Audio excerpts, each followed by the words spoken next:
ಎಲ್ರಿಗೂ ಹೇಗಿದ್ದೀರಾ? ಎಲ್ಲರೂ ಚೆನ್ನಾಗಿದ್ದೀರಾ ಅಂತ ಭಾವಿಸ್ತೀನಿ. ನಾನು ಕೂಡ ತುಂಬಾ ಚೆನ್ನಾಗಿದ್ದೀನಿ. Welcome back to my YouTube channel. So ಇವತ್ತು ಮಂಗಳಗೌರಿ 3ನೇ ವಾರ ಸ್ವಲ್ಪ ಎಲ್ಲ ಗ್ರ್ಯಾಂಡಾಗಿ ಮಾಡ್ತಾ ಇದೀವಲ್ಲ, ಚಕ್ಲಿ ಕಡ್ಲೆಕಾಯಿ ಮಾಡಬೇಕು. ನಾವು ಮಾಡದೇ ಹೋಗ್ಲಿ ಗೌರಿ ಹಬ್ಬಕ್ಕೆ ಮಾಡ್ತೀವಿ, ಮಾಡ್ಬೇಕು, ಅದು ಸಂಪ್ರದಾಯ. ಬಟ್ ಈಗ ಕೆಲವ್ರು ಮಾಡೋಕ್ಕಾಗದಿರೋ ರೆಡಿಮೇಡ್ ತಂದಿರ್ತಾರೆ. ನಾನು ಒಂದೊಂದು ಟೈಮ್ ಆಗದೆ ಇದ್ದಾಗ ರೆಡಿಮೇಡ್ ತರ್ತೀನಿ. ಇವತ್ತು ನಮ್ಮಮ್ಮ ಬಂದಿದಾರಲ್ಲ ಊರಿಂದ, ಸೊ ಮಾಡೋಣ ಮನೇಲೆ ಅಂತ ಅಂದ್ರು. ಅದಕ್ಕೆ ಎಲ್ಲ ರೆಡಿ ಮಾಡ್ಕೊತಾ ಇದ್ದೀನಿ. ಕೆಲವರು ಚಕ್ಲಿ ಮಾಡೋಕ್ಕೆ ಅಕ್ಕಿನ ತೊಳೆದು ಒಣಗಿಸ್ಕೊಂಡು ಮಾಡ್ತಾರೆ. ನಮ್ಮನೇಲೂ ಹಂಗೆ ಮಾಡೋದು. ಬಟ್ ನಾನು ಯಾವಾಗ ಮಾಡಿದಾಗ್ಲೂ ಅಕ್ಕಿ ಹಿಟ್ಟಲ್ಲೇ ಮಾಡಿದ್ದೀನಿ. ಅಕ್ಕಿ ಹಿಟ್ಟನ್ನ ಒಂದು ಬಾಣಲಿಗೆ ಹಾಕೊಂಡು, ಈ ಥರ ಒಂದು ಬಾಣಲಿಗೆ ಈ ಥರ ಅಕ್ಕಿ ಹಿಟ್ಟು ಹಾಕೊಂಡು ಸ್ವಲ್ಪ ಉಗುರು ಬೆಚ್ಚಗೆ ಹುರ್ಕೋಬೇಕು. ಎಷ್ಟು ಬೇಕು ಅಷ್ಟನ್ನು ಬಿಸಿ ಮಾಡಿಕೊಂಡು ಆಮೇಲೆ ಮಿಕ್ಕಿದ್ದೆಲ್ಲ ಅದಕ್ಕೆ ಹಾಕಿ ಕಲಸಿ ಮಾಡಿದ್ರೆ ತುಂಬಾ ಚೆನ್ನಾಗಿ ಬರುತ್ತೆ. ನೋಡಿ, ಅದನ್ನ ತೋರಿಸ್ತೀನಿ ಹೇಗ್ ಮಾಡ್ತೀವಿ ನಾವು ಚಕ್ಲಿ ಅನ್ನೋದನ್ನ. ಅದಕ್ಕೆ ಮುಂಚೆ ನನ್ನ ಚಾನಲ್ಗೆ ಯಾರ್ಯಾರು ಸಬ್ಸ್ಕ್ರೈಬ್ ಆಗಿಲ್ಲ ಆಗಿ, ಹಾಗೆ ಬೆಲ್ ಐಕನ್ನ ಕ್ಲಿಕ್ ಮಾಡೋದು ಮರಿಬೇಡಿ. ಕಮೆಂಟ್ ಶೇರ್ ಕೂಡ ಮಾಡಿ ಅಂತ ಕೇಳ್ಕೊತೀನಿ. ನೋಡಿ, ಹಿಂಗೆ ಇಟ್ಕೊಂಡಿದ್ದೀನಿ. ಅಕ್ಕಿ ಹಿಟ್ಟು ಹಾಕೊಂಡು ಸ್ಟವ್ ಹಚ್ಕೋತೀನಿ. ಇದನ್ನ ಸ್ವಲ್ಪ ಉಗುರು ಬೆಚ್ಚಗೆ ಹುರ್ಕೋಬೇಕೀಗ.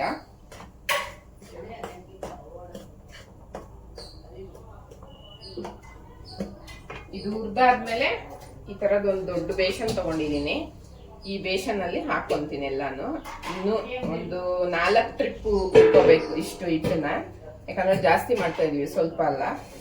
ಸೊ ಹಂಗಾಗಿ ನೋಡೋಣ ಹೇಗ್ ಬರುತ್ತೆ ಚಕ್ಲಿ ನಮ್ಮ ಮನೇಲಿ ಅಂತ.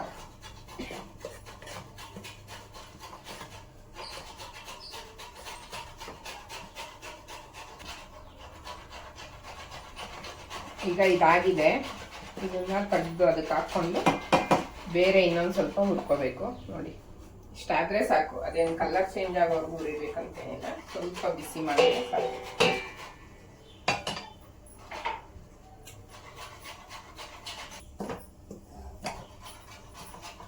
ಈ ತರ ಇನ್ನೂ ಒಂದು 2 ಟ್ರಿಪ್ ಹುರ್ಕೋತೀನಿ. ಹುರ್ಕೊಂಡು ಆದ್ಮೇಲೆ ಇದಕ್ಕೆ ಏನೇನು ಹಾಕಿ ರೆಡಿ ಮಾಡ್ಕೋತೀವಿ ಅನ್ನೋದನ್ನ ತೋರಿಸ್ತೀನಿ. ನೋಡಿ, ಅಕ್ಕಿ ಹಿಟ್ಟನ್ನ ಇಷ್ಟು ಹುರ್ಕೊಂಡ್ರೆ ಸಾಕು ನೀವು.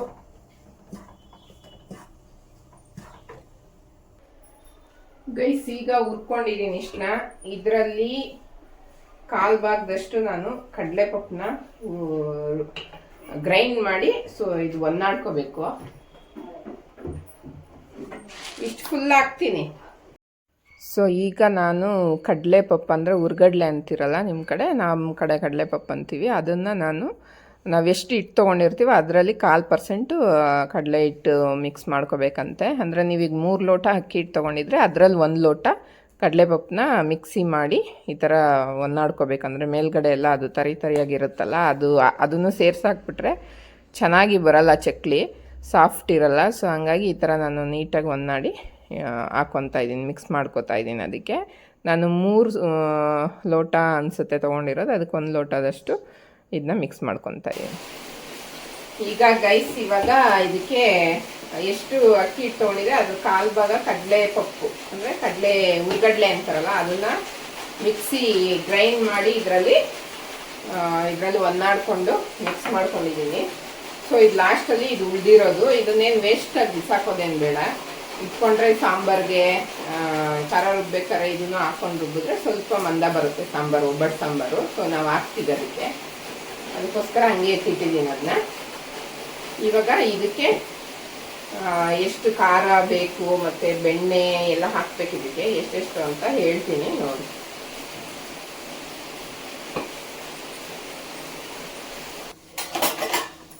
ಗೈಸ್, ಈಗ ಇಷ್ಟು ರೆಡಿ ಮಾಡ್ಕೊಂಡಿದ್ದೀನಿ.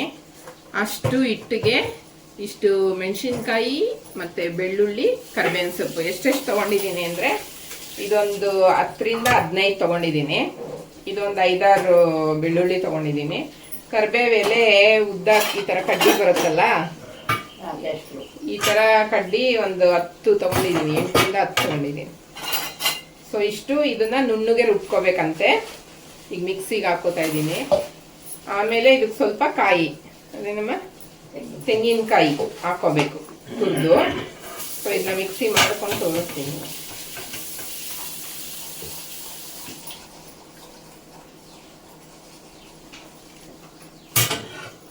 ಎಲ್ಲ ದೊಡ್ಡಕ್ಕೆ ಆಯ್ತು ರುಬ್ಬೋದಾಯ್ತು. ದೊಡ್ಡ ಮಿಕ್ಸಿ ಜಾರು ಎಲ್ಲ ಎತ್ತಿಟ್ಟಿದ್ದೀವಿ ನಾ. ಇಲ್ಲೇ ಇದ್ದಾವೆ, ಸಾಕ್ತಾ ಇದೆ, ಬೇಗ ಆಗುತ್ತೆ ಅಂತ.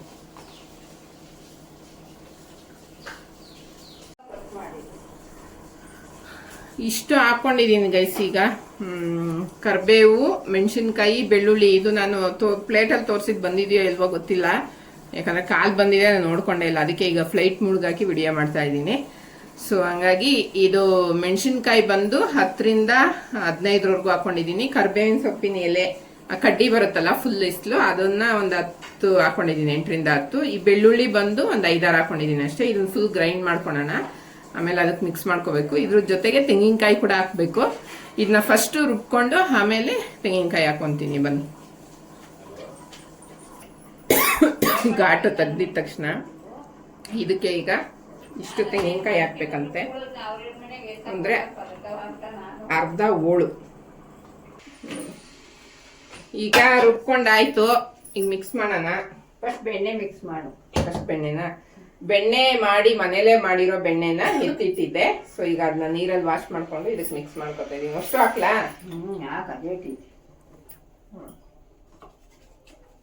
ಹಾಕ್ದೆ. ಆಮೇಲೆ ಇಟ್ಟೆ ಬಿಸಿ ಈ ಥರ ಕಿವಿಚತ್ತೊಳಿ ಫಸ್ಟು, ಆಮೇಲೆ ಕೈಯಲ್ಲೇ ಕಲಿಸ್ಲಾ? ಇನ್ನೇ ಕಲಿಸ್ತೀಯ? ಅಲ್ಲ, ಸ್ಪೂನಲ್ಲಿ ಕಲಸು ಅಂತೀನೋ. ಅದೇ ಹೆಂಗೆ ಕಲಿಸ್ಬೇಕು? ಸ್ಪೂನಲ್ಲಿ ಒಂದೇ ಸಮಕ್ಕೆ ಬರೋದು. ನೀನೇ ಕಲಸು, ನನ್ನ ಕೈ ಕಿತ್ಕೊಂಡಿರ್ತೀನಿ. ಸೊ ಈಗ ನಮ್ಮಮ್ಮ ಕಲಿಸ್ತಾ ಇದ್ದಾರೆ ಹಿಟ್ಟನ್ನ. ನೋಡಿ ಕಲಿಸ್ತಾ ಇದ್ದಾರೆ ನಮ್ಮಮ್ಮ. ಇದು ಮೆಥಡ್ ಬಂದು, ಇದು ಚಕ್ಲಿ ಮಾಡೋ ಮೆಥಡ್ ಬಂದು ಹಳೆ ಕಾಲದ್ದಂತೆ, ಅವರ ತಂದೆ ತಾಯಿ ಕಾಲದ್ದಂತೆ ಇದು. ಸೊ ಅದನ್ನೇ ಹೇಳ್ತಾ ಇದ್ರು ನಮ್ಮಮ್ಮ. ಇದು ಸ್ವಲ್ಪ ಟೈಮ್ ಹಿಡಿಯುತ್ತೆ, ಸ್ವಲ್ಪ ರಿಸ್ಕ್ ಜಾಸ್ತಿ ತಾನೆ ಮಾಡೋಕ್ಕಿದ್ದು. ಅಂದರೆ ಈಗ ಯೂಟ್ಯೂಬಲ್ಲಿ ತೋರಿಸ್ತಾರಲ್ಲ, ರವೆ ಎಲ್ಲ ಚಿರೋಟಿ ರವೆ ಮಿಕ್ಸ್ ಮಾಡಿಕೊಂಡು ಸ್ವಲ್ಪ ಕೀಟ್ ಹಾಕ್ಕೊಂಡು ಹಂಗೆ ಒಂದು ಅರ್ಧ ಗಂಟೆಲಿ ಆಗೋಗುತ್ತೆ. ಆ ಥರನೇ ಮಾಡೋಣ ಅಂದರು ಇವರು. ಬೇಡ, ನಮ್ಮ ಅಜ್ಜಿ ಮಾಡೋ ಥರ ಮಾಡ್ಕೊಂಡು ತಿನ್ನೋಣ, ಅಜ್ಜಿ ನೆನಪು ಮಾಡ್ಕೊಳೋಣ ಅಂತ ಇದನ್ನು ಮಾಡ್ತಾಯಿದ್ದೀವಿ. ಈಗ ತೆಂಗಿನಕಾಯಿ, ಕರಿಬೇವು, ಮೆಣಸಿನ್ಕಾಯಿ, ಸ್ವಲ್ಪ ಬೆಳ್ಳುಳ್ಳಿ ಹಾಕಿ ರುಬ್ಕೊಂಡಿದ್ದೀನಿ. ಅದನ್ನು ಈಗ ಮಿಕ್ಸ್ ಮಾಡೋದು. ಬಿಸಿನೀರು ಕಾಯಿಸ್ಬೇಕಲ್ಲ, ಅದಕ್ಕೆ ಇದರಲ್ಲಿ ಇದು ಹೇಳ್ಕೊ. ಇಲ್ಲ ಅದು ಸ್ಪೂನು ತೊಳಿತಾ, ಆಮೇಲೆ ಬಿಸಿ ನೀರು ಹಾಕ್ತೇವೆ. ಇದ್ರ ಮೇಲೆ ಇಡು.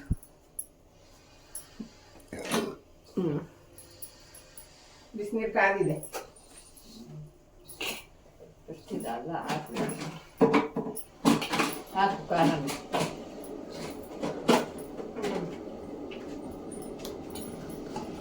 ರುಬ್ಬಿರೋ ಖಾರನ ಇದಕ್ಕೆ ಮಿಕ್ಸ್ ಮಾಡ್ಕೋಬೇಕು. ಆಮೇಲೆ ಸಾಕ, ಇನ್ನೊಂದು ನುಗ್ಗಬೇಕಿತ್ತ? ಸಾಕು, ಇದನ್ನ ಹಂಗೆ ಇದೆ. ಸ್ವಲ್ಪ ಅದರಲ್ಲಿ ನೀರು ಹಾಕಿ, ಬಿಸಿನೀರು ಹಾಕಲ್ಲ. ಎಷ್ಟು ಹಾಕಿ? 1-2 ಸ್ಪೂನ್ ಹಾಕು.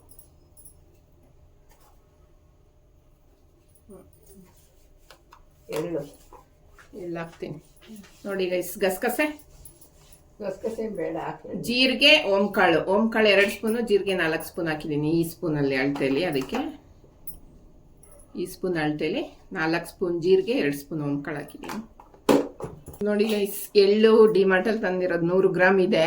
100 ಗ್ರಾಮು ಹಾಕ್ಲಾ? ಒಂದು 50 ಗ್ರಾಮ್ ಹಾಕ್ಲಾ? ಸಾಕು ಸಾಕು. ಎಣ್ಣೆಗೆ ಹಾಕಿ ಜಾಸ್ತಿ ಹಾಕಿದ್ರೆ ಆಯಿಲಲ್ಲಿ ನಾವು ಚಕ್ಲಿ ಮಾಡಿ ಬಿಡ್ತೀವಲ್ಲ, ಅವಾಗ ಪಟ ಅಂತ ಸಿಡಿಯುತ್ತಂತೆ. ಅದಕ್ಕೆ ಅವರು ಇದರಲ್ಲಿ 100 ಗ್ರಾಮಲ್ಲಿ ಅರ್ಧ ಹಾಕ್ಸ್ಕೊಂಡಿದ್ದಾರೆ, ಅಂದರೆ 50 ಗ್ರಾಮ್ ಯೂಸ್ ಮಾಡಿದ್ದಾರೆ ಎಳ್ಳನ್ನ. ಇನ್ನೇನು ಹಾಕ್ಬೇಕು ಅದಕ್ಕೆ? ಉಪ್ಪು, ರುಚಿಗೆ ತಕ್ಕಷ್ಟು ಉಪ್ಪು ಹಾಕೊಳ್ಳಿ.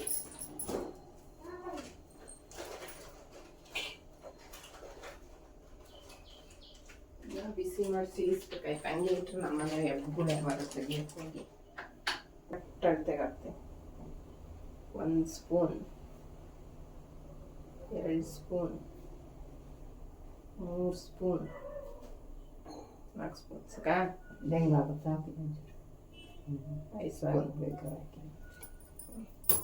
ಗೈಸ್. ಇದರಲ್ಲಿ ಉಪ್ಪು 5 ಸ್ಪೂನ್ ಹಾಕಿದ್ದೀನಿ. ಅದಕ್ಕೆ ಅಂದರೆ ನಮಗೆ ಒಂದು ಅಂದಾಜ್ ಮೇಲೆ ಹಾಕಿರೋದು, ನಾವು ಯಾವುದು ಅಳತೆ ಮಾಡಿ ಹಾಕಿಲ್ಲ. ಅದು ಹಂಗೆ ಅಭ್ಯಾಸ ಆಗಿದೆ ನಮ್ಮನಿಗೂ. ಎಲ್ಲಾನು ರುಚಿಗೆ ತಕ್ಕಷ್ಟು ಹಾಕಿ ಈಗ ಇದ್ರ ಜೊತೆಗೆ ಆಯಿಲ್ ಕಾಯಕ್ಕಿಟ್ಟಿದ್ದೀನಿ ನೋಡಿ ಗೈಸ್. ಸ್ವಲ್ಪ ಇದರಲ್ಲೇ ಈಗ ಚಕ್ಲಿ ಮಾಡೋದು ನಾವು. ಸೊ ಇದರಲ್ಲಿ ಸ್ವಲ್ಪ ಒಂದು ಟೀ ಗ್ಲಾಸ್ ಅಷ್ಟು ಆಯಿಲ್ ಹಾಕ್ಬಿಟ್ಟಿದ್ದೀನಿ. ಅದು ಚೆನ್ನಾಗಿ ಕಾದ್ಮೇಲೆ ಇದಕ್ಕೆ ಮಿಕ್ಸ್ ಮಾಡಬೇಕು.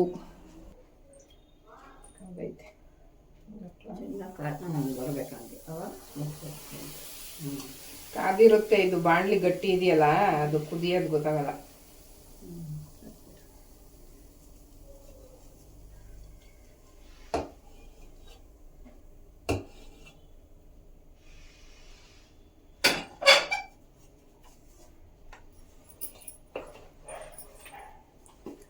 ಆ ಥರ ನೊರೆ ಬರಬೇಕಂತೆ ಗೈಸ್ ಎಣ್ಣೆ ಹಾಕಿದಾಗ. ಈಗ ನಾನು ಹಾಕ್ದಾಗ ಬಂತಲ್ಲ ಆ ಥರ ಬರಬೇಕಂತೆ. ಅದ್ರ ಜೊತೆಗೆ ನೀರು ಚೆನ್ನಾಗಿ ಕಾಯಿಸ್ಕೊಂಡು ಎಷ್ಟು ಬೇಕಷ್ಟು ಅಳತೆಗೆ ಸ್ವಲ್ಪನೇ ಹಾಕ್ಕೊಂಡು ನಮ್ಮಮ್ಮ ಮಿಕ್ಸ್ ಮಾಡ್ಕೊತಾ ಇದ್ದಾರೆ. ಒಂದೇ ಸಲ ಹಾಕ್ಕೊತಾ ಇಲ್ಲ ಅವರು ನೀರನ್ನ. ಅದೇ ರೀತಿ ನೀವು ಸ್ವಲ್ಪನೇ ಹಾಕ್ಕೊಂಡು ಮಿಕ್ಸ್ ಮಾಡ್ಕೋಬೇಕು. ಈಗ ಇದನ್ನು ಒಳಗಡೆ ಎಲ್ಲ ಚೆನ್ನಾಗಿ ಎಣ್ಣೆ ಹಚ್ಬಿಟ್ಟು ಹಾಕ್ಕೊಡ್ತಾ ಇದ್ದೀನಿ ಚಕ್ಲಿ ಇವತ್ತವ್ರಿಗೆ. ಒಬ್ರನ್ನ ಕರ್ತಿದ್ದೀವಿ ಸ್ಪೆಷಲ್ ಆಗಿರೋನ್ನ ಚಕ್ಲಿ ಹೊತ್ತಕ್ಕೆ. ಸೊ ಅವ್ರು ಒತ್ತುತ್ತಾರೆ, ನಾನು ಎಲ್ಲ ಹಾಕಿ ರೆಡಿ ಮಾಡಿ ಕೊಡ್ತಾ ಇದ್ದೀನಿ. ಆಯಿಲ್ ಹಾಕಿದ್ದೀನಿ. ಆಯಿಲ್ ಹಾಕಿದ್ರೆ ಸ್ಮೂತಾಗಿ ಹೋಗುತ್ತೆ ಫಸ್ಟ್ ಟೈಮ್, ಇಲ್ಲಾಂದ್ರೆ ನನಗೆ ಅಂಟುತ್ತೆ ಅಂತ ರೀಸನ್ಗೆ. ನೋಡಿ ಗೈಸ್, ಈ ಪ್ಲೇಟ್ಗೆ ನಾನು ಚಕ್ಲಿ ಒತ್ಕೊತಾ ಇದ್ದೀನಿ. ಈ ಥರ ಎಲ್ಲ ರೆಡಿ ಮಾಡಿ ಇಟ್ಟಿದ್ದೀನಿ. ಈಗ ಒತ್ತಬೇಕು. ಹೆಂಗೆ ಬರುತ್ತೆ ನೋಡೋಣ. ಜೈ ಮಾಡಾಳ್ ಗೌರಮ್ಮ.